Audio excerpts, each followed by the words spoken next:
What's up guys, English Dan back with another video. So, we really need to have a conversation about the Galaxy Note 20 Ultra. Yeah.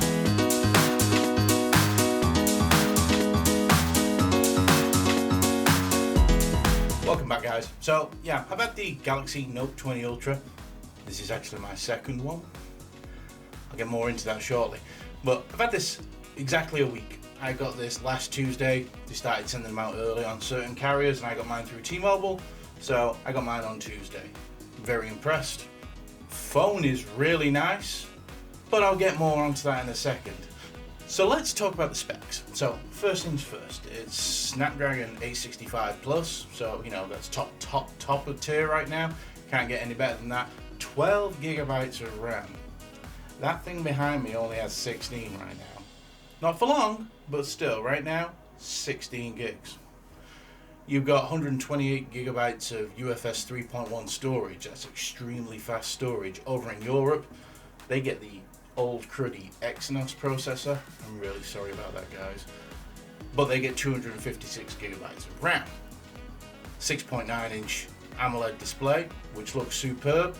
Can run at 120 Hz, but only at 1080p. It can also do Quad HD, but only at 60 Hz. There's no in between like 90. Kind of lame the way they've done that, but I can kind of understand it after using it for a week. And this is what I need to talk to you about. So, like I say, I've been using this for a whole week now, and I've been giving it time. I've got adaptive battery on, things like that, but I just need to get this out of the way first.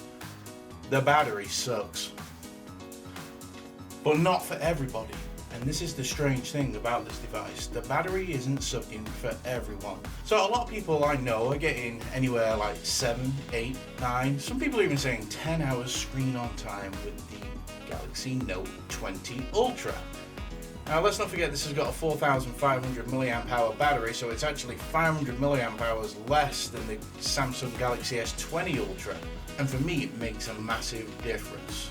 I've had as low as 3 hours and 42 minutes screen on time before it went dead. I've had as much as a shade over 5 hours, being careful. That's really disappointing for a Galaxy Note phone, and I don't know whether it's the case of battery issues, like maybe Samsung are having some kind of quality issues, because some Notes are working really well, some are not, but this thing is just dire when it comes to battery. It's just not that good. And I know a lot of people are going to say, well, what are you doing on your phone all day for 5 hours? You'd be surprised how much you actually pick up your phone and you look at it, social media, reading emails, sending texts. You spend a lot of time on your phone watching YouTube videos, things like that. You'd be amazed at how much time you actually spend looking at your phone. Now don't get me wrong, the cameras on this thing are a great upgrade. They're the best cameras that Samsung has put on a phone. They're better than the S20 Ultra due to the laser autofocus. The autofocus on this thing is fantastic. I have no complaints when it comes to the camera. The build quality is really nice. The phone is thin. I would rather have them thicked it up and give us that 5,000 milliamp hour battery, but hey, it is what it is and it feels nice. It's really well made. It feels really tight and solid. They've moved the buttons over onto the right hand side of the phone and the S Pen's over on the left. It's just a really good phone, and the screen is to die for. It's fantastic. I mean, I'm running on a black screen right now. Yes, I'm a nerd. I use the old Batman. Can't help myself. Have you seen that new trailer? Yeah, I think the new Batman looks awesome. Anyway, 6.9-inch display is typical Samsung. It's the best display out there, whether you're running it on 120 Hz and 1080p or QHD and 60 Hz. I would rather have the 120 Hz because my aging eyes don't actually see the difference between the QHD and the 1080p. That's not the same for everybody. I think age has got something to do with it, the fact that I wear glasses, so whatever. But that's just how I prefer to run it. Back to the battery. This is the thing that is really killing this device for me. Now I did do a test on, I had a black one of these and I've only just got this one today, so I've got to give this one a couple of days to see if it's going to work itself out. For a first day, it's used over 30% battery and I had an hour and a half screen on time, which isn't good, but it's the first charge. So we'll see what happens here. But the black one that I've had for the week just was terrible when it comes to battery life. Apart from yesterday, I went in and I disabled 5G on the black Note 20 Ultra, and I got 7 hours screen on time. So I'm wondering whether it's to do with 5G, but then I've been thrown off whether it is 5G or not, because I know people who don't have 5G in their area and they're still getting that, and the phone is set just to LTE.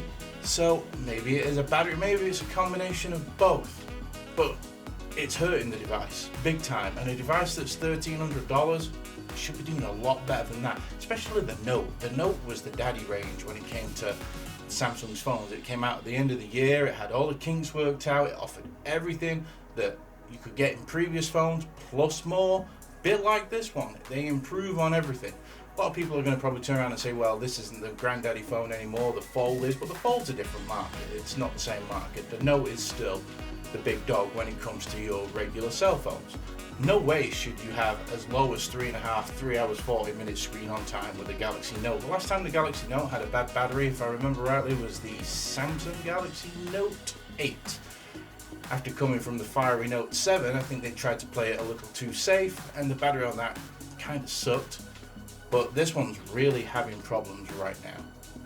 So you really need to bear that in mind if you're going to go out and buy this. There's a chance that you're going to get a phone as big as this that's going to have a battery that lasts less than the Pixel 4a.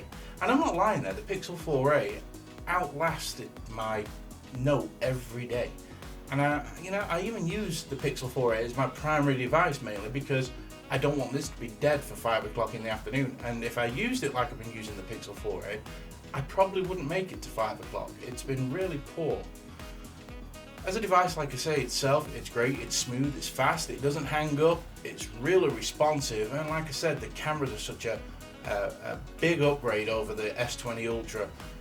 Now motion isn't blurred or anything like that when you take a shot, stills look great, the focus is fantastic, it still has a shallow depth of field, so you don't always need to use portrait mode or live focus as they call it on this, because you actually get it because of the size of the sensor. So the camera has been well upgraded, but I'm going to give this another week. I was going to review it and do a review today, but I don't think it's fair because I may have had a bad device. So I want to hold off on a review because I don't want to bash the phone, because the phone is actually probably the best phone Samsung have made, bar the battery. It's just Samsung. Why would you do that? So let's see. I'm going to give it a few days. Probably going to bring my review out for the weekend. I'll probably film it Friday, maybe release it Saturday, Sunday. We'll see if it's any better. But yeah, first impressions, love the phone, hate the battery. Hopefully it's something Samsung can fix. Alright guys, it was just a quick one. Just wanted you to be aware, I am not hating. Samsung Knights, put your shields down.